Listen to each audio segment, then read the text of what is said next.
Subscribe का button दबाकर बगल में बेल आइकन को ऑल पे सेट ज़रूर करें ताकि हमारे चैनल से एक भी वीडियो आपसे मिस ना हो।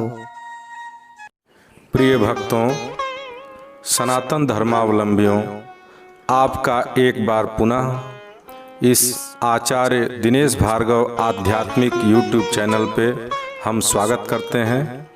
तो आइए हमेशा की भांति इस बार भी एक बहुत ही महत्वपूर्ण एकादशी व्रत कथा के विषय में हम ये वीडियो जानकारी आपके लिए साझा कर रहे हैं, आपके लिए उपस्थित कर रहे हैं। तो आइए इस विषय में हम लोग सुनते हैं और वीडियो देखते हैं। हिंदू धर्म में प्रत्येक मास की एकादशी को वैसे तो बहुत ही पवित्र माना गया है। उसी क्रम में आश्विन मास में नवरात्र और दशहरा पर्व के बाद एकादशी तिथि पड़ती है। अश्विन मास के शुक्ल पक्ष की एकादशी को पापांकुशा एकादशी कहा जाता है।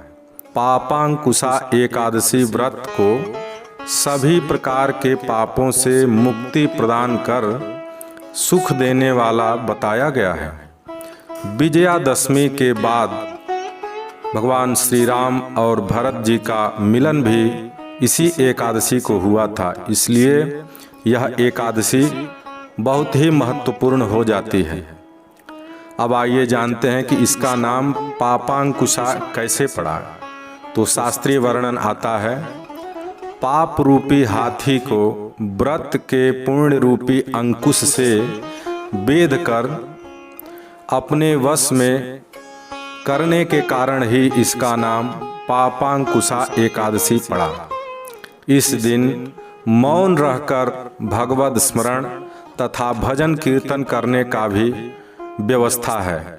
इस प्रकार भगवान की आराधना करने से मन, वाणी और शरीर शुद्ध होता है और मनुष्यों में सर्व सद्गुण का समावेश होता है। इस व्रत के प्रभाव से अनेकों यज्ञों का, व्रतों का, सूर्य यज्ञ करने तक का भी फल प्राप्त होता है। इसलिए पापांकुशा एकादशी व्रत अपने आप में ही बहुत महत्वपूर्ण है। इसी क्रम में इसका महत्व बतलाया गया है। पौराणिक कथाओं के अनुसार जैसा फल कठिन तपस्या करके, पूजन अर्चन करके प्राप्त किया जाता है, वैसा ही फल पापांकुशा एकादशी व्रत करके सद्य और सहज रूप से प्राप्त किया जा सकता है। पापांकुशा एकादशी से जुड़ी धार्मिक मान्यता के अनुसार जो व्यक्ति सज्जन भक्त सच्चे मन से और श्रद्धा से, लगन से, पूर्ण विश्वास से इस एकादशी का व्रत करता है, उसे साक्षात श्री वैकुंठ धाम की प्राप्ति होती है और इस व्रत को करने से सभी पापों से मुक्ति भी मिल जाती है तथा पापांकुशा एकादशी का व्रत करने से चंद्रमा के खराब प्रभाव को भी रोका जा सकता है। जैसे कि आप लोग सुनते जानते हैं कि बहुत सारे व्यक्तियों के कुंडली में चंद्रमा नीच स्थान पे बैठ जाते हैं अथवा दूसरे क्रूर ग्रहों के पास बैठ करके गलत फल देने लगते हैं। तो ऐसा भी यदि किसी के कुंडली में समस्या हो चंद्रमा से लेकर के, तो ये भी समस्या समाप्त हो जाती है और चंद्रमा जो है शुभ फल प्रदान करने लगते हैं। एकादशी के दिन दान करने से शुभ फलों की प्राप्ति होती है। महाभारत काल में स्वयं भगवान श्री कृष्ण ने धर्मराज युधिष्ठिर जी को पापांकुशा एकादशी का महत्व बताया था। भगवान श्री कृष्ण ने कहा था कि यह एकादशी पाप का सर्व प्रकारेण शमन करती है और शमन ही नहीं करती अपितु पाप कर्मों से रक्षा भी करती है। इस एकादशी के व्रत से मनुष्य को अर्थ और मोक्ष की अपार प्राप्ति होती है। इस दिन श्रद्धा और भक्ति भाव से पूजा, नियम, संयम, अर्चन करके ब्राह्मणों को दान दक्षिणा अवश्य श्रद्धानुसार, शक्ति अनुसार देना चाहिए। तो आइए अब इस एकादशी का पूजन विधि आपको संक्षिप्त में बताते हैं। इस व्रत के नियम का पालन एक दिन पूर्व यानी 10वीं तिथि से ही करनी चाहिए। 10वीं तिथि पर 7 तरह के अनाज दान करने चाहिए। इनमें मूंग की दाल वगैरह नहीं करनी चाहिए, उड़द नहीं करना चाहिए। सब जो है अच्छे और शास्त्रीय अनाजों का ही दान करना चाहिए। एकादशी तिथि पर प्रातःकाल उठकर स्नान आदि से निवृत्त होकर व्रत का संकल्प करना चाहिए।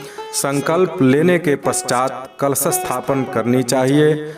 उस कलश पर भगवान श्री विष्णु जी की मूर्ति रखकर पूजा करनी चाहिए। इसके बाद विष्णु सहस्त्र नाम का पाठ करना चाहिए अथवा सुविज्ञ आचार्य के द्वारा कराना चाहिए। भगवान विष्णु की मूर्ति पर गंगा जल से स्नान वगैरह कराना चाहिए और तत्पश्चात रोली, अक्षत, तिलक, नैवेद्य, वस्त्र, दक्षिणा इत्यादि से फूल से पूजन करनी चाहिए।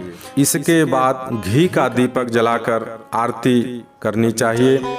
इसके बाद उनका भोग वगैरह लगा करके फिर ब्राह्मण को दान दक्षिणा दे करके भोजन कराना चाहिए। इस दिन की एक समय फलाहार की व्यवस्था शास्त्रों में बताई गई है। व्रत के दूसरे दिन द्वादशी तिथि को शास्त्रोक्त मुहूर्त में ब्राह्मणों को भोजन करा करके अन्न दान, वस्त्र दान, दक्षिणादि दे करके और स्वयं प्रसाद भोजन लेकर के अर्थात पारण करके व्रत खोलना चाहिए। तो आइए अब इसके बाद हम एकादशी व्रत की कथा बताते हैं। कथा इस प्रकार है। प्राचीन समय में विंध्य पर्वत पर क्रोधन नाम का एक बहेलिया रहा करता था। वह बड़ा ही क्रूर था और निर्दयी भी था। उसका सारा जीवन हिंसा, लूटपाट, मद्यपान और गलत संगति तथा पाप कर्मों में बीता रहता था।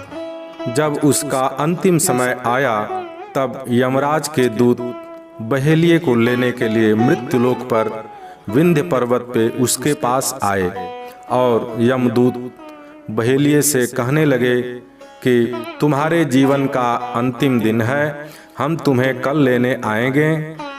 यह बात सुनकर बहेलिया बहुत ही भयभीत हो गया, क्योंकि उसे मृत्यु से बड़ा ही भय और डर लगता था। देखिए कैसी विडंबना है, जो व्यक्ति प्रत्येक दिन क्षण क्षण पे दूसरे को मृत्यु का उपहार देता रहता है, वो मृत्यु से कितना डरता है। यही संसार का शाश्वत सत्य है कि दूसरे को तो क्षण में भी मारने के लिए हिचक नहीं आएगा, किंतु अपनी पर जब बात आ जाएगी तो भयभीत और डर के मारे हालत खराब हो जाती है। उसी क्रम में बहेलिया भी बहुत भयभीत और डर गया।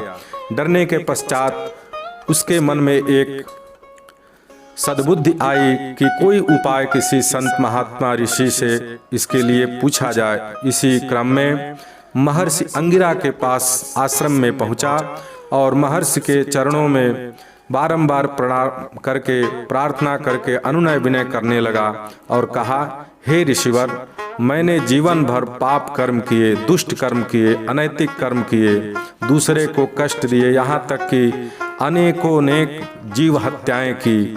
कृपा कर मुझे कोई ऐसा उपाय बताएं जिससे मेरे सारे पाप मिट जाएं और मोक्ष की प्राप्ति हो जाए। उसके निवेदन पर महर्षि अंगिरा ने उसे आश्विन शुक्ल पक्ष की पापांकुशा एकादशी का व्रत विधि पूर्वक करने को कहा। महर्षि अंगिरा के कहे के अनुसार बहुत ही श्रद्धा भाव से और लगन से, पूर्ण विश्वास से उस बहेलिये ने यह व्रत पापांकुशा एकादशी का किया और किए गए सारे पापों से एकादशी के फलस्वरूप छुटकारा पा लिया। और इस व्रत पूजन के फल से भगवान की कृपा से वह परम धाम अर्थात विश्वलोक को गया और आवागमन के चक्रों से मुक्ति पा ली। जब यमराज के जमदूत ने इस चमत्कार को देखा तो वह बहेलिया को बिना लिए ही, दूसरे दिन जब वो लोग आए तो बहेलिये को बिना लिए ही वापस लौट गए और महाराज यमराज जी को ये सारी घटनाएं बता दी। तो जिस प्रकार से महाव्यभिचारी पापात्मा बहेलिया का कल्याण हुआ इस पापांकुशा एकादशी व्रत करने से, तो और भी जितने मृत्युलोकवासी हैं, जो भी इस पापांकुशा एकादशी व्रत को करते हैं और किए हैं अथवा कर रहे हैं, हम भगवान के चरणों में यही प्रार्थना करेंगे विष्णु भगवान के कि उन सभी का बहेलिया के जैसे ही सभी पापों से उनको भी मुक्ति दिलाइए और उनका भी सद्गति प्रदान करिए, उनके जीवन में मोक्ष और अर्थ आदि की कृपा रूपी पुष्प जो है प्रदान कीजिए। इस प्रकार यदि ये एकादशी व्रत कथा श्रोताओं, सनातन धर्मावलंबियों, प्रेमियों आपको अच्छी लगी हो और आप चाहते हैं कि आगे भी हम हिंदू धर्म के सभी व्रत त्यौहार आदि पर्व की कथाएं आपके लिए प्रस्तुत करते रहें, तो कृपा करके इस आचार्य दिनेश भार्गव आध्यात्मिक YouTube चैनल को अवश्य सब्सक्राइब करें, लाइक करें और शेयर करें। जय बाबा विश्वनाथ, जय भगवान श्री विष्णु जी।